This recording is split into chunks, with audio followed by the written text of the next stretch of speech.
Chemistry की preparation कैसे करें? ये एक बड़ा क्वेश्चन है। अक्सर स्टूडेंट्स को ये कन्फ्यूजन होती है कि वो किस तरह से तैयारी करें, क्योंकि सेक्शंस में नंबर ऑफ क्वेश्चंस कम है, तो इसकी तैयारी किस तरह से की जाए?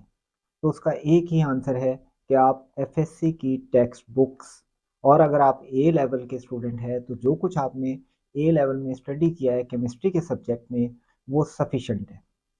आप अपनी बुक्स को रिवाइज करें, उसमें जो कंसेप्ट दिए गए हैं उनको मेमोराइज करें, और आप क्या करें कि आप डेफिनेशन और जनरल कंसेप्ट रिवाइज करें और डेफिनेशंस को मेमोराइज करें। इसी तरह से केमिस्ट्री के लिए specially symbols and atomic weights आपको आने चाहिए। मॉलिक्यूलर फार्मूले मेमोराइज करें। केमिकल रिएक्शन एंड इक्वेशंस, जो केमिकल रिएक्शन है ख़ास तौर पर जो फिज़िकल केमिस्ट्री में मौजूद हैं, वो आपको ख़ास तौर पर आने चाहिए। और इसी तरह से अगर आप इनऑर्गेनिक और ऑर्गेनिक केमिस्ट्री की बात करें तो वहाँ जो स्टैंडर्ड केमिकल रिएक्शन है जो मोस्ट पॉपुलर हैं, उनको आप मेमोराइज करें। फिर प्रूफ और रिलेशंस, ये ज़्यादा करने की ज़रूरत नहीं है, लेकिन अगर किसी प्रूफ में स्टेप्स हैं तो उन स्टेप्स की इंफॉर्मेशन आपके पास होनी चाहिए। फिर कांस्टेंट वैल्यूज़ आपको मालूम हो, केमिस्ट्री के जो कांस्टेंट्स हैं उनकी वैल्यूज़ मालूम हो, और जो फैक्ट्स हैं उनको भी आप मेमोराइज़ करें। तो इस तरह से आपको सारी बुक नहीं करना होगी। बहुत सी चीज़ें ऐसी जो प्रूफ है मुख्तलिफ चीज़ों के, या प्रोसेसेस लेंथी प्रोसेसेस हैं, उनको मेमोराइज़ करने के बजाय आप उनके स्टेप्स वगैरह को याद करते हैं, उनके जनरल कंसेप्ट्स को ज़हन में रखते हैं। वो सफिशिएंट होते हैं टेस्ट में परफॉर्मेंस के लिए। इस वीडियो में टॉपिक्स की लिस्ट दी गई है जो मोस्ट इंपॉर्टेंट टॉपिक्स हैं। आप उन तमाम टॉपिक्स को ज़हन में रखते हुए भी स्पेशल तैयारी करेंगे, यानी कि एफएससी या ए लेवल की बुक्स वगैरह को आप ना सिर्फ रिवाइज करेंगे, बल्कि जो टॉपिक्स इस वीडियो में दिए गए हैं उनको स्पेशली प्रिपेयर करेंगे।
The branch of chemistry that deals with hydrocarbons is called, this is organic chemistry.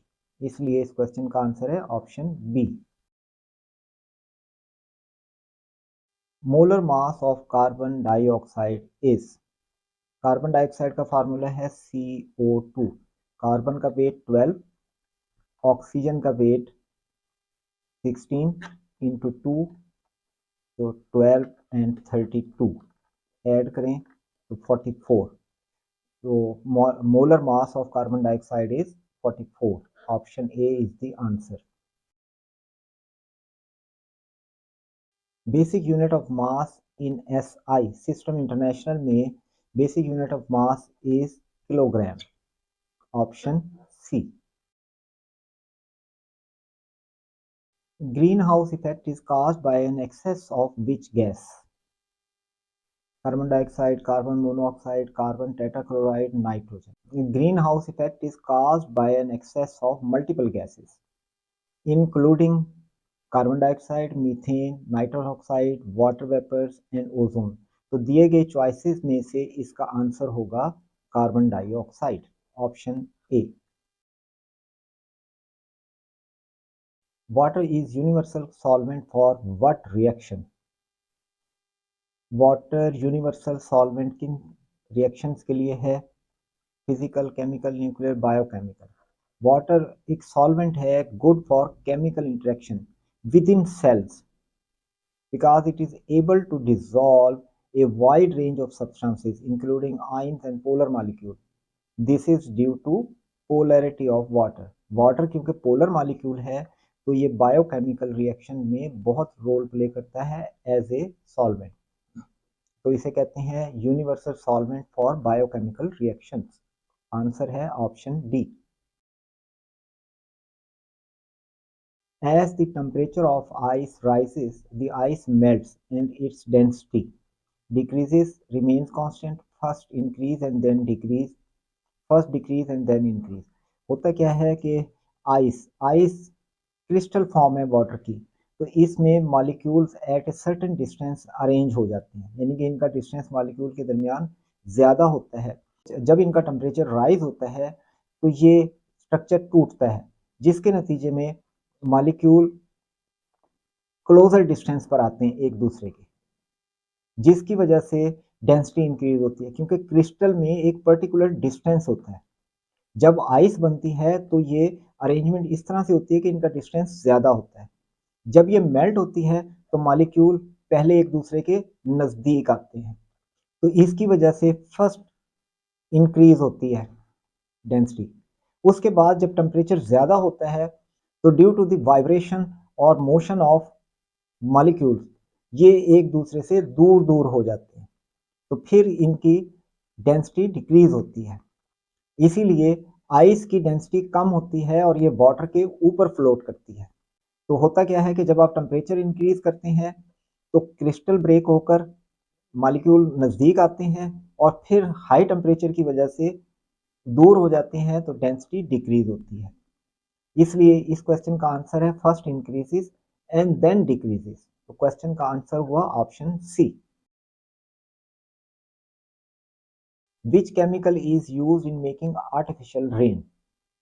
Artificial rain create करने के लिए क्लाउड को सीडिंग की जाती है, इससे सिल्वर आयोडाइड से। इसलिए इस क्वेश्चन का आंसर है option D. Nail polish remover contains acetone, इसलिए इस क्वेश्चन का करेक्ट आंसर है ऑप्शन सी, क्योंकि इसमें 90% एसीटोन होती है और 10% वाटर होता है। इसलिए मेन कॉन्स्टिट्यूएंट जो असल काम करता है इसको रिमूव करने के लिए वो है acetone. Storage batteries commonly contains, इसका आंसर है ऑप्शन सी। स्टोरेज बैटरीज में लेड मेटल यूज की जाती है, लेकिन अब जो नई बैटरीज आ रही हैं उनमें मुख्तलिफ किस्म की मेटल यूज होती हैं, जैसे कि लिथियम आयन बहुत पॉपुलर बैटरी है इस दौर की। लेकिन अगर आप थोड़ा अरसा पीछे जाएं तो जो कॉमनली बैटरी यूज होती है, बल्कि अभी भी वर्ल्ड वाइड वही बैटरी ज़्यादा हैं जिनमें लेड यूज होता है। Washing soda in water behaves like, washing soda यानी कि Na2CO3 10H2O, ये है वॉशिंग सोडा। तो जब इसे वाटर में डिज़ोल्व किया जाता है तो ये कन्वर्ट होता है NaOH में, जो कि स्ट्रॉन्ग बेस है। इसलिए वॉशिंग सोडा वाटर में मिलकर बेसिक सॉल्यूशन बनाता है। इसलिए इस क्वेश्चन का आंसर है option A.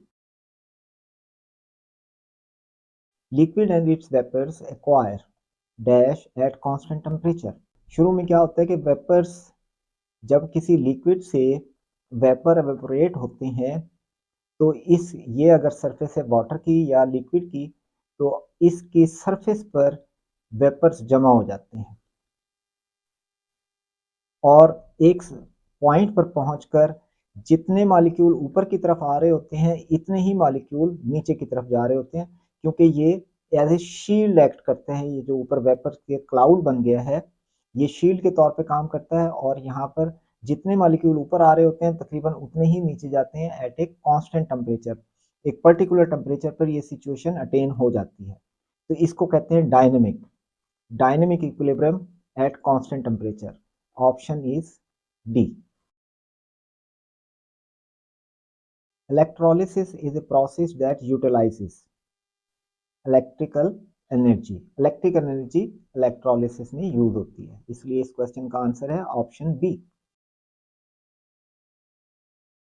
In K2MnO4 oxidation number of Mn is, तो आप ये देखें K2MnO4।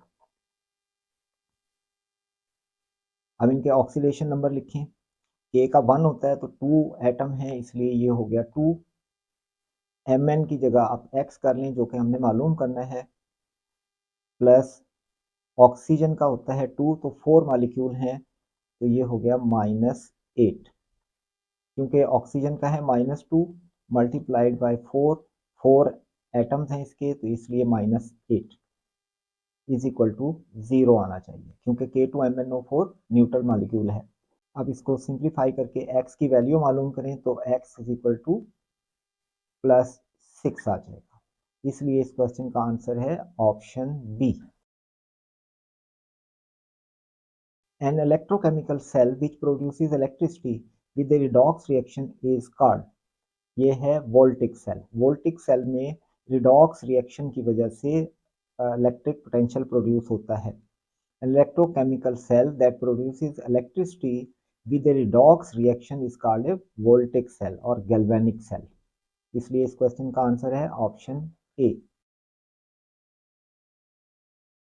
Which reaction takes place at cathode during electrolysis? Electrolysis में क्या होगा कि पॉजिटिव आयन ये कैथोड की तरफ अट्रैक्ट होते हैं, और जब ये कैथोड को रीच करते हैं तो यहाँ से इन्हें इलेक्ट्रॉन मिलता है, जो इलेक्ट्रॉन इसको रिड्यूस करता है, तो यहाँ पर रिडक्शन होती है, इसलिए इस क्वेश्चन का आंसर है ऑप्शन बी।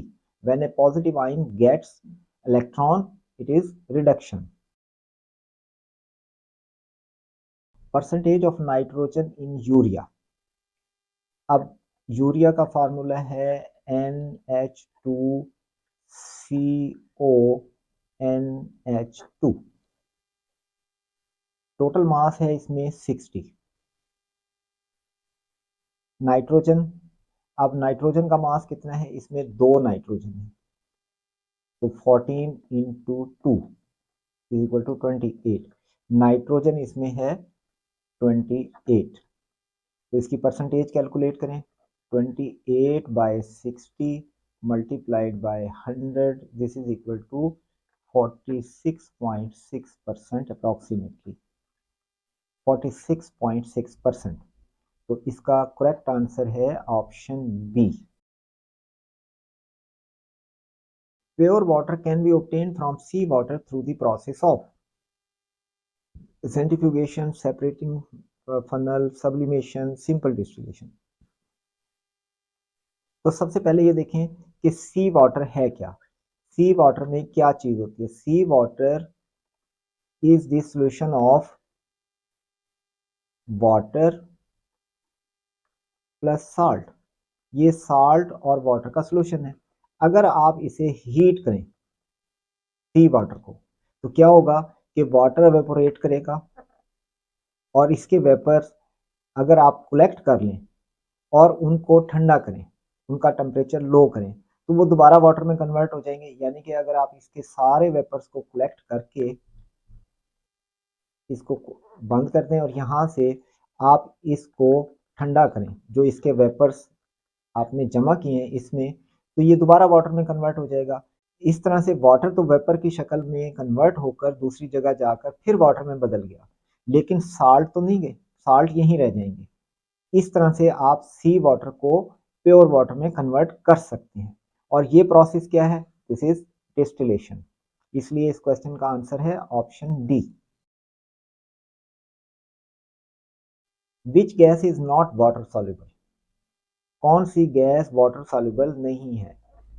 अमोनिया, अमोनिया तो हाईली सॉल्युबल है। कार्बन डाइऑक्साइड भी डिजॉल्व होती है। Hydrogen, hydrogen sparingly soluble in water. तो आप ये कहेंगे बहुत ही थोड़ी, ना होने के बराबर हाइड्रोजन वाटर में सॉल्युबल है। इसलिए हम प्रैक्टिकली कहते हैं कि hydrogen is not soluble in water. इसलिए इस क्वेश्चन का आंसर है option C. All of the following substances are crystalline except. Ice crystal है, डायमंड भी क्रिस्टल है, सुक्रोज भी क्रिस्टल है, सिर्फ प्लास्टिक ऐसी चीज है जो क्रिस्टलाइन नहीं है। इसलिए इस क्वेश्चन का आंसर है option C. Which of the following has the maximum number of isotopes? Maximum number of isotopes: oxygen, carbon, chlorine, tin. Tin के 10 आइसोटोप्स होते हैं जो इन सब से ज्यादा हैं। इसलिए इस क्वेश्चन का आंसर है ऑप्शन डी।